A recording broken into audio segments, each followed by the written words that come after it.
Buenas tardes, a nosotros nos corresponde hacer un resumen sobre el RETI. Los integrantes del grupo somos Noemí Arias, Anderson Sarmiento y quien les habla, Jonathan Triana.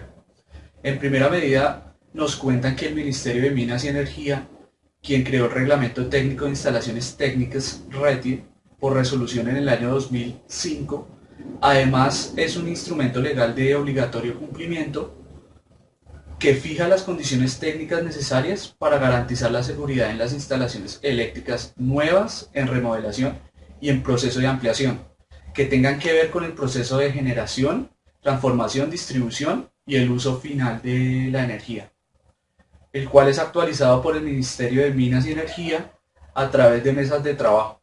Su importancia radica por seguridad de las personas en dichas instalaciones.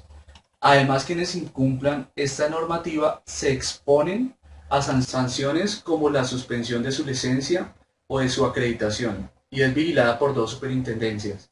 La primera, la Superintendencia de Industria y Comercio, y la segunda, la Superintendencia de Servicios Públicos Domiciliarios, para verificar que las construcciones cumplan con el Reglamento Técnico de Instalaciones Eléctricas. Es bastante importante, además en mi opinión, porque hay mucha gente que prefiere ahorrar dinero pasándose por alto esta normativa, colocando en riesgo tanto a las personas que se encuentren en dichas instalaciones como al medio ambiente, dependiendo del caso, así como también incurriendo a la larga en mayores costos, ya sea por reparaciones o por sanciones impuestas. El primer capítulo nos habla sobre el porqué de un reglamento para las instalaciones eléctricas, desde su creación por decreto hasta los programas de salud ocupacional, y básicamente incluye en su introducción todo lo referente hacia quién va dirigido, quiénes lo hacen cumplir, qué se debe proteger y cómo se hace cumplir, teniendo en cuenta dictámenes tales como la protección de la vida y la salud humana, la protección de la vida animal y vegetal, la preservación del medio ambiente, la prevención de prácticas que puedan inducir al error del usuario por contacto directo con la electricidad. Por eso igualmente es importante señalar las zonas y espacios en las que se pueda generar un accidente eléctrico. Así como también me parece muy bueno que el RETI estandariza tanto los equipos y materiales que se utilizan en estas instalaciones para que de esta manera se puedan minimizar los riesgos, errores o deficiencias en la selección de los materiales.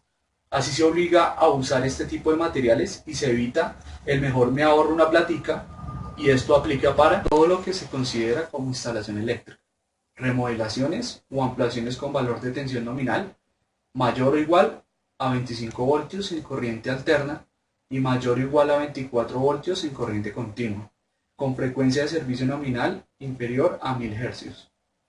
Al igual que estandariza el lenguaje técnico ciertas definiciones, abreviaturas, siglas, símbolos, señalizaciones, especificaciones de colores para los conductores y finaliza con lo referente a los requisitos de salud ocupacional de las empresas o personas naturales que desarrollen actividades relacionadas con la construcción, operación y mantenimiento de instalaciones de energía eléctrica. El segundo capítulo es el más extenso y más aún en la versión actualizada con el decreto que salió el 30 de agosto del 2013. Este trata sobre las características técnicas o requisitos técnicos esenciales que deben cumplir todo lo que se considera como instalación eléctrica, lo que ya habíamos explicado en el capítulo pasado. Va desde el artículo 9, análisis de riesgos de origen eléctrico, al artículo 19, trabajos en tensión o con redes energizadas.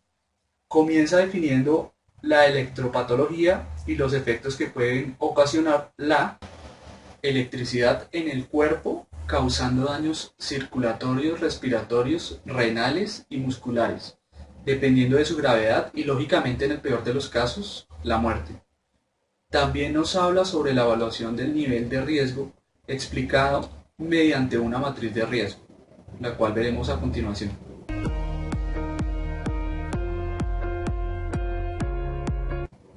Otro tema sobre el cual trata es sobre los factores de riesgo más comunes, donde se ilustran algunos factores, se definen posibles causas y sus medidas de protección.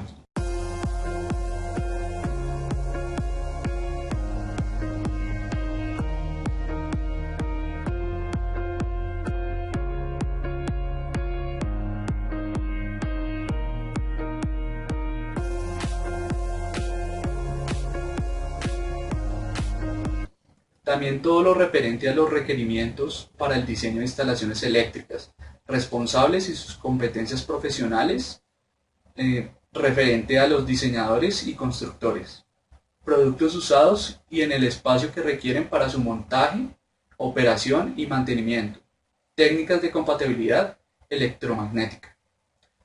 Además hablan de algo muy importante que es la estandarización de los niveles de tensión. Extra alta tensión EAT correspondiente a tensiones mayores a 230 kilovoltios, alta tensión AT, tensiones mayores o iguales a 57.5 kilovoltios y mayores o iguales a 230 kilovoltios. La tensión MT, los de tensión nominal o superior a 1000 voltios e inferiores a 57.5 kilovoltios. Baja tensión BT, los de tensión nominal mayor o igual a 25 voltios y menor o igual a 1000 voltios. Y muy baja tensión MBT, tensiones menores a 25 voltios. Luego nos habla sobre las diferencias mínimas de seguridad para los diferentes lugares y situaciones. Así como de igual forma nos habla sobre los campos electromagnéticos y normativas de la OMC para estos campos. A partir del artículo 15 nos hace referencia al sistema de puesta a tierra SPT, cuyas funciones son garantizar condiciones de seguridad a los seres vivos, permitir a los equipos de protección despejar rápidamente las fallas, servir de referencia común al sistema eléctrico, conducir y disipar con suficiente capacidad las corrientes de falla, electrostática y de rayos, transmisiones de RF en onda media y larga, y realizar una conexión de baja resistencia con la tierra y con puntos de referencia para los equipos, así como sus requisitos generales, diseños, materiales, mediciones, puestas a tierra temporales y sobre su mantenimiento.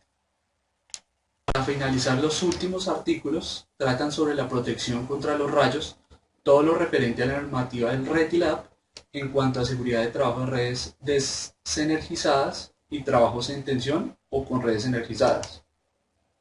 En el tercer capítulo nos habla sobre los requisitos de productos como lo son aisladores eléctricos, alambres, cables para uso eléctrico, bandejas portacables, bóvedas, puertas cortafuego con puertas de ventilación, sellos de cortafuego, encerramientos, canalizaciones, clavijas, tomacorrientes, entre otros. Y estos deben contar con el certificado del producto que demuestra que cumplen con los requisitos exigidos por la RETIE.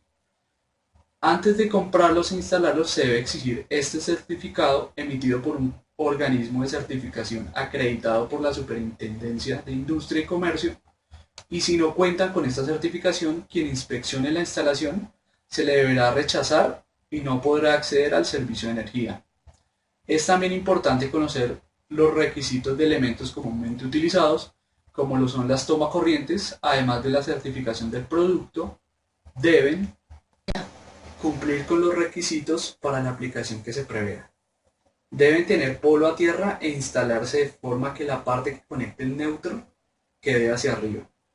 Las cajas de conexión donde se instalan las tomacorrientes, interruptores, rosetas, medidores y otros aparatos deben estar certificadas.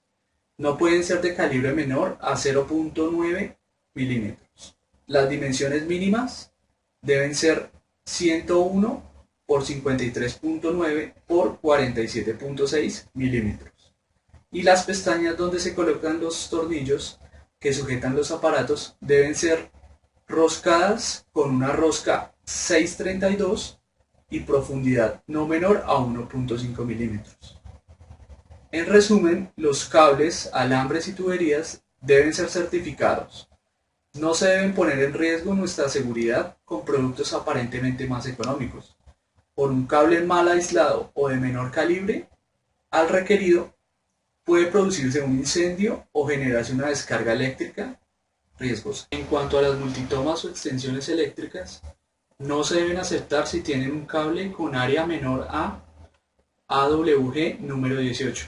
Las tomacorrientes de la multitoma deben soportar mínimo 15 amperios y la clavija a carga plena no debe aumentar su temperatura por encima de los 30 grados. Es mejor cerciorarse de que el circuito donde se va a instalar tenga capacidad para soportar la corriente de todos los equipos conectados y evitar sobretensiones.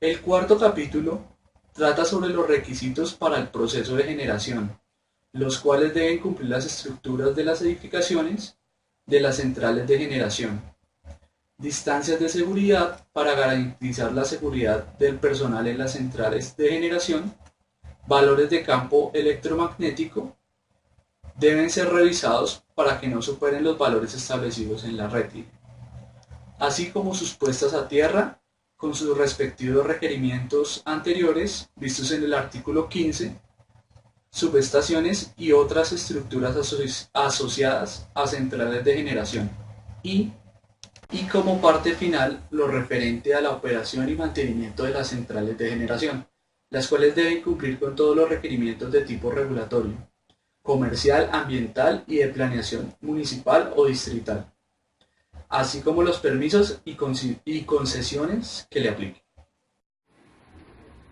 Artículo 5. Análisis de riesgos eléctricos. La utilización e independencia tanto industrial como doméstica de la energía eléctrica trae consigo la aparición de accidentes por contacto con elementos energizados o incendios, los cuales se han incrementado por el aumento del número de instalaciones presentándose en los procesos de distribución y uso final de la electricidad, la mayor parte por los residentes.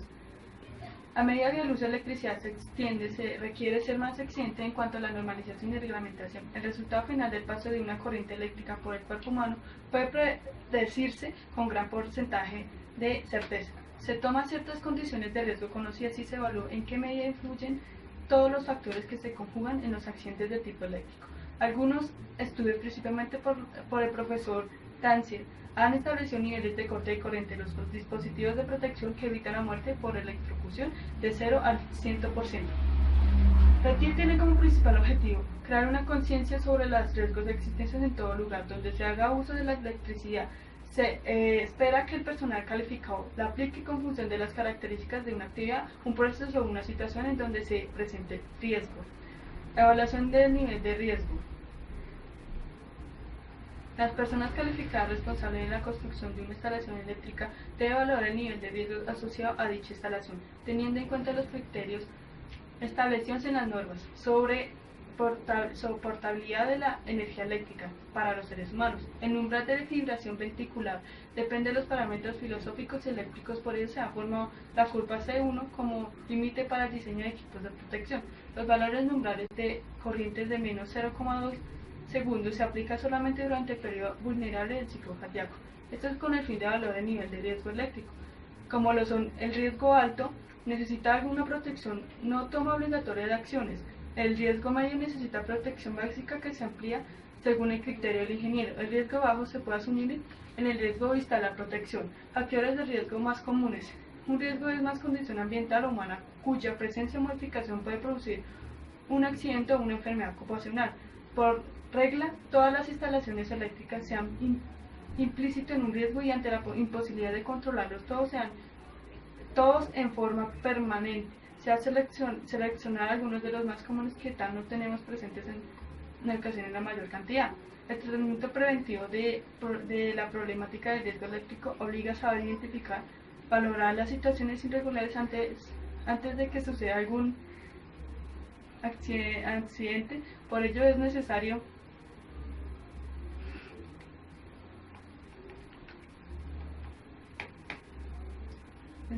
conocer claramente el concepto de riesgo de contacto con la corriente. A partir de este conocimiento del análisis de los factores que intervienen y las consecuencias particulares, se tendrán criterios objetivos que permitirán detectar la situación de riesgo, valorar su grado de peligrosidad, identificando riesgos que se han de celebrar las medidas preventivas aplicables, medidas que se deben tomar en situaciones de alto riesgo o inminentes. En los casos de las circunstancias que se evidencian alto riesgo o peligro inminente para las personas, se deberá interrumpir el funcionamiento de instalaciones eléctricas, excepto en aeropuertos, áreas críticas o centros de atención médica. Notificación de accidentes. En los casos de accidentes de origen eléctrico, con o sin interrupción del servicio de energía eléctrica, que tengan como consecuencia la muerte, lesiones graves de personas o la afectación grave de inmuebles por incendio o explosión, las personas que tengan conocimiento del hecho deberán comunicarlo en el menor tiempo posible a la autoridad competente de la empresa prestadora del servicio. Artículo 6. Análisis de compatibilidad electromagnética. Las técnicas de compatibilidad electromagnética se deben aplicar cuando los niveles de operación de los dispositivos, equipos o sistemas sean más exigibles que los requeridos para cumplir con la seguridad de las personas. La compatibilidad electromagnética es la armonía que se presenta en un ambiente electromagnético en el cual operan satisfactoriamente los equipos receptores. Los componentes de compatibilidad electromagnética son emisor, canal de acople y receptor. El artículo Programa de Salud Ocupacional. Para efectos del presente reglamento técnico, toda empresa que desarrolle actividades relacionadas con la construcción, operación y mantenimiento de instalaciones de energía eléctrica deberán dar cumplimiento a los requisitos de salud ocupacional establecidos por el Ministerio de Protección Social, los cuales se sintetizan en los siguientes requisitos, adoptados en la República el 31 de marzo de 1989, expedida en su momento por el Ministerio de Trabajo y Seguridad Social. Todos los empleados, contratistas y subcontratistas que contraten la construcción, operaciones o mantenimiento de instalaciones eléctricas están obligados a garantizar y organizar el funcionamiento de un programa de salud ocupacional. Su cumplimiento será vigilado por la autoridad competente. El programa de salud ocupacional consiste en la planeación, organización y ejecución y evaluación de actividades de medicina preventiva, medicina de trabajo, higiene industrial y seguridad industrial. Cada empresa debe tener su propio programa y en su permitido compartir recursos, pero nunca un programa puede comprender en dos empresas. Elaborar un panorama de riesgos para obtener información sobre estos en los sitios de trabajo de empresas, que permite su localización y evaluación.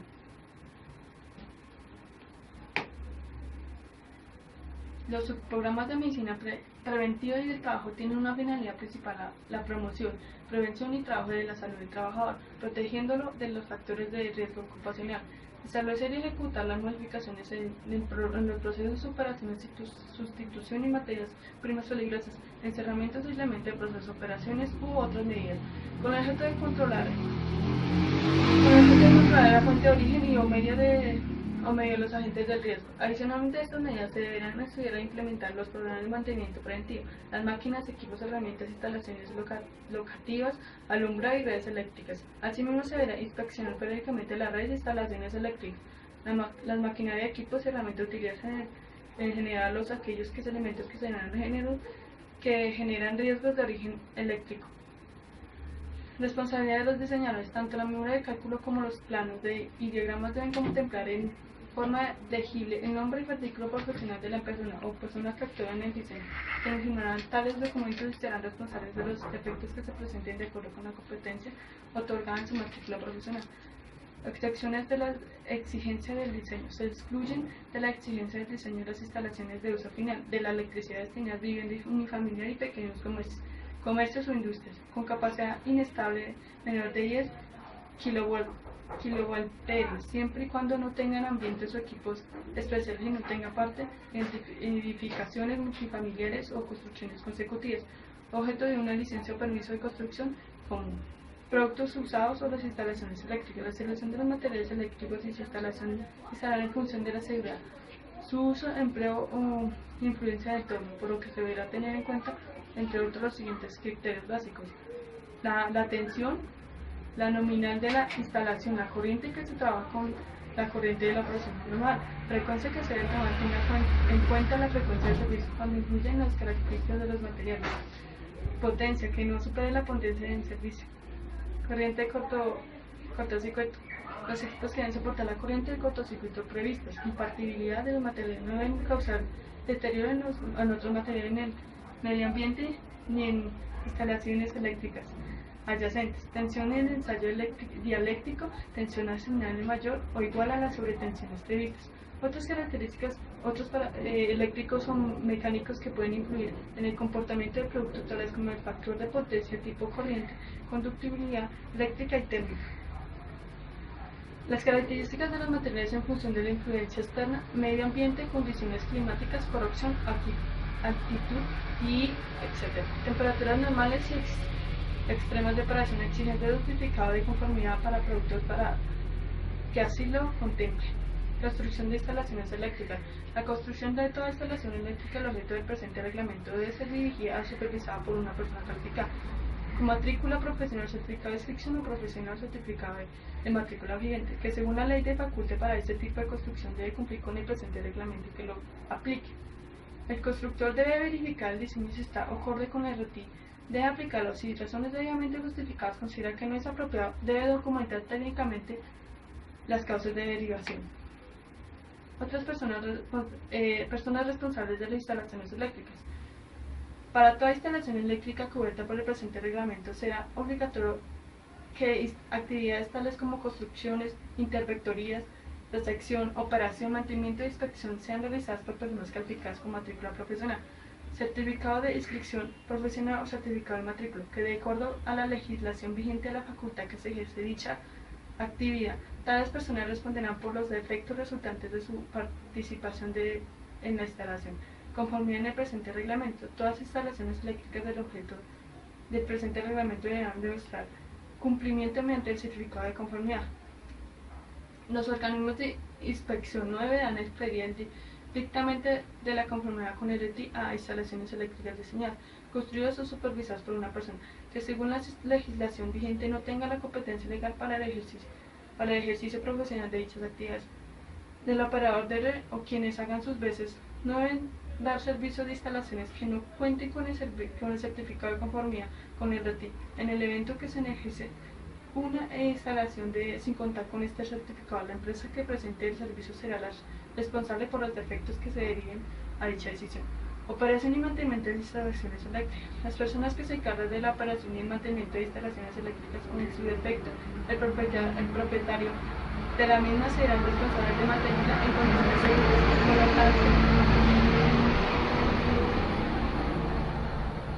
Por lo tanto, deben garantizar que se cumplan las disposiciones que le apliquen el presente reglamento y verificar que las instalaciones no presenten alto riesgo para la salud o la vida de las personas, animales o el medio ambiente, siempre con soporte de personas calificadas. Pérdidas técnicas de energía aceptable de la instalación eléctrica.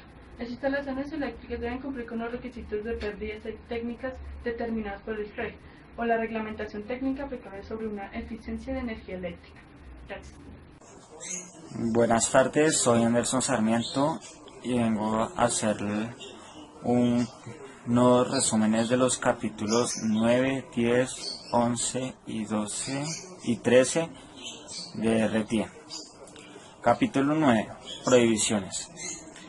Se prohíbe las siguientes comercializaciones de los siguientes productos: compuestos persistentes incluyendo bifenilos y terfenilos y polibromados, asbestos en todas sus formas para rayos radioactivos con captación de material radioactivo, reutilizar materiales en instalaciones de uso final, materiales o artefactos utilizados o remanufacturados en instalaciones para uso final de la electricidad.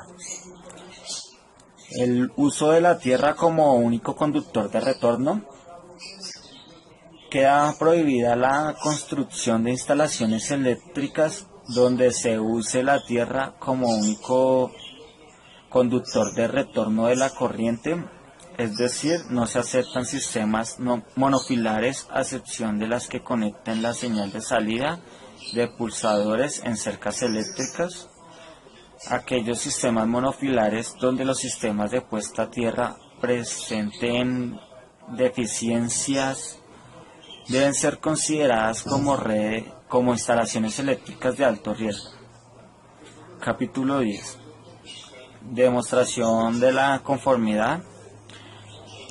Como mecanismos de verificación del cumplimiento del presente reglamento y de apoyo al control y vigilancia ejercida por el Estado, se recurre a instancias establecidas en el Subsistema Nacional de la Calidad, utilizando organismos de evaluación de conformidad debidamente acreditadas mediante mecanismos como la certificación de productos y certificación de personas. acreditación y organismos de la evaluación de la conformidad, laboratorios de calibración, laboratorios de pruebas y ensayos, certificación de inspección, están acreditadas por el Organismo Nacional de Acreditación, ONAC. Capítulo 11. Vigilancia y control y régimen sancionatorio. La vigilancia y control del cumplimiento del presente reglamento corresponde a la Superintendencia de Servicios Públicos Domiciliarios, Superintendencia de Industria y Comercio, alcaldías municipales o distritales, la Dirección de Impuestos y de Aduanas Nacionales, consejos profesionales de acuerdo con las competencias otorgadas a cada una de estas entidades en la disposición legal o reglamentarias. Capítulo 12. Disposiciones transitorias. En cumplimiento de los acuerdos comerciales y las condiciones particulares de algunos requisitos, se establecen periodos transitorios en los siguientes casos.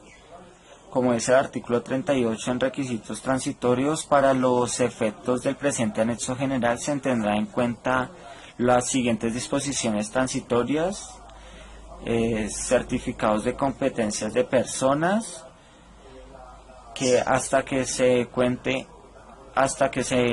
en el territorio nacional por lo menos con 2 organismos acreditados para la certificación de competencias profesionales de las personas interesadas en realizar actividades relacionadas con este reglamento, se requiere la certificación de competencia. Las universidades que tengan programas de ingeniería eléctrica aprobados podrán certificar la competencia profesional, y dichos certificados tendrán una vigencia de 2 años y se podrá renovar en el caso que no cuente por lo menos con 2 organismos acreditados por la ONAC.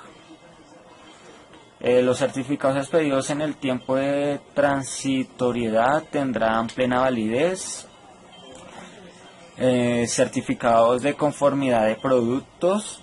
La demostración de la conformidad con el RETIE deben tener en cuenta las siguientes condiciones transitorias: el certificado de conformidad de productos con el RETIE para cargadores de baterías de vehículos eléctricos, duchas eléctricas, calentadores de pasos eléctricos, transferencias automáticas, relés térmicos, para protección contra sobrecarga, reconectadores de media tensión, crucetas de uso y estructura de apoyos para redes eléctricas, y requisitos adicionales de productos adicionales a los fijados en el anexo general de la resolución 18.1294 del 2008. Para aquellos productos objeto del RETIE incluidos por primera vez en la tabla del anexo general que no estaban contemplados en las anteriores resoluciones y que no estén contemplados dentro del alcance de certificación, por lo menos 2 organismos acreditados podrán demostrar la conformidad con la declaración del proveedor hasta que se cuente con la acreditación del segundo organismo y 3 meses más. Demostración de conformidad de las instalaciones eléctricas. Actualización de normas de operadores de red, transmisores y generadores. Capítulo 13. Revisión y actualización. En el artículo 39, interpretación, revisión y actualización del reglamento, dice que el contenido de este reglamento expedido por el Ministerio de Minas y Energía cumple con los procedimientos y metodologías aceptados por el Acuerdo sobre Obstáculos Técnicos al Comercio y el resultado de una amplia discusión por la participación democrática de las distintas partes interesadas. Cuando el diseñador de una instalación prevea la utilización o aplicación de nuevas tecnologías o se planteen circunstancias no previstas en el presente reglamento para justificar la inducción de dichas innovaciones, señalando los objetivos así como las normas y prescripciones que soportan la innovación. Muchas gracias, me despido.